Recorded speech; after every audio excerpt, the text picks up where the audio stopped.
Praise the lord. ఆదికాండము 9వ అధ్యాయము. మరియు దేవుడు నోవాహును అతని కుమారులను ఆశీర్వదించి, మీరు ఫలించి అభివృద్ధి పొంది భూమిని నింపుడి. మీ భయమును మీ బెదురును అడవి జంతువులన్నింటికిని ఆకాశ పక్షులన్నింటికిని నేల మీద ప్రాకు ప్రతి పురుగుకును సముద్రపు చేపలన్నింటికిని కలుగును. అవి మీ చేతికి అప్పగింపబడి ఉన్నవి. ప్రాణము గల సమస్త చరములు మీకు ఆహారమగును. పచ్చని కూర మొక్కలనిచ్చినట్లు వాటిని మీకిచ్చి ఉన్నాను.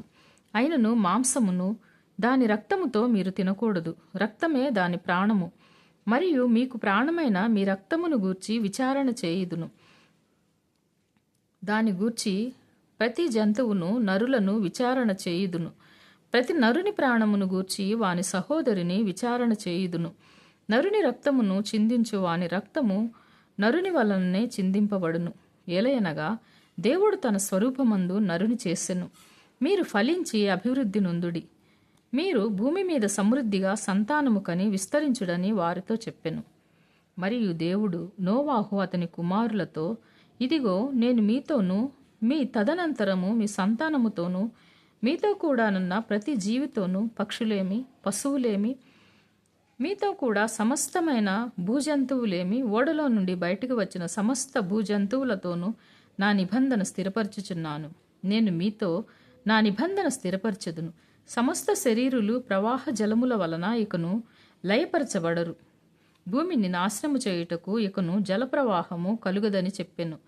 మరియు దేవుడు నాకును మీకును మీతో కూడానున్న సమస్త జీవరాశులకును మధ్య నేను తరతరములకు ఏర్పరచుచున్న నిబంధనకు గురుతు ఇదే.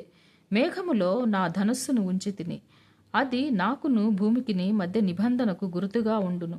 భూమిపైకి నేను మేఘమును రప్పించినప్పుడు ఆ ధనస్సు మేఘములో కనబడును. అప్పుడు నాకును మీకును సమస్త జీవరాశులకును మధ్యనున్న నా నిబంధనను జ్ఞాపకము చేసుకొందును గనుక సమస్త శరీరులను నాశనము చేయుటకు అలాగూ ప్రవాహముగా నీళ్లు రావు. ఆ ధనస్సు మేఘములో నుండును.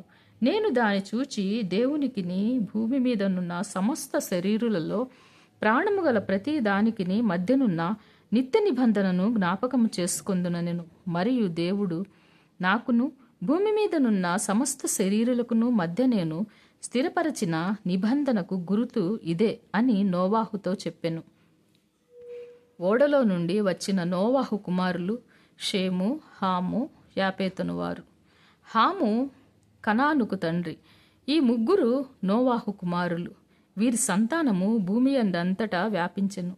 నోవాహు వ్యవసాయము చేయనారంభించి ద్రాక్ష తోట వేసెను. పిమ్మట ద్రాక్షారసము తాగి మత్తుడై తన గుడారంలో వస్త్రహీనుడుగా నుండెను.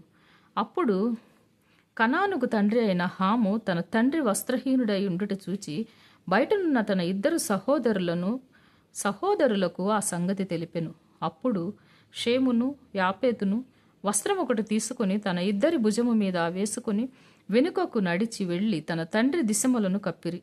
వారి ముఖములు వెనుక తట్టు ఉండుట వలన తమ తండ్రి దిశమలను చూడలేదు.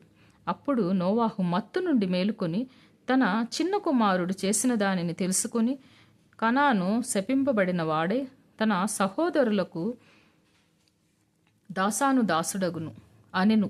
మరియు అతడు షేము దేవుడైన యెహోవా స్తుతింపబడునుగాక, కనాను అతనికి దాసుడగును. దేవుడు యాపేతును విశాలపరచును. అతడు షేము గుడారములలో నివసించును. అతనికి కనాను దాసుడగును అనెను. ఆ జలప్రవాహము గతించిన తరువాత నోవాహు 350 ఏండ్లు బ్రతికెను. నోవాహు బ్రతికిన దినములన్నీయు 950 ఏండ్లు. అప్పుడతడు మృతి పొందెను. May God bless you.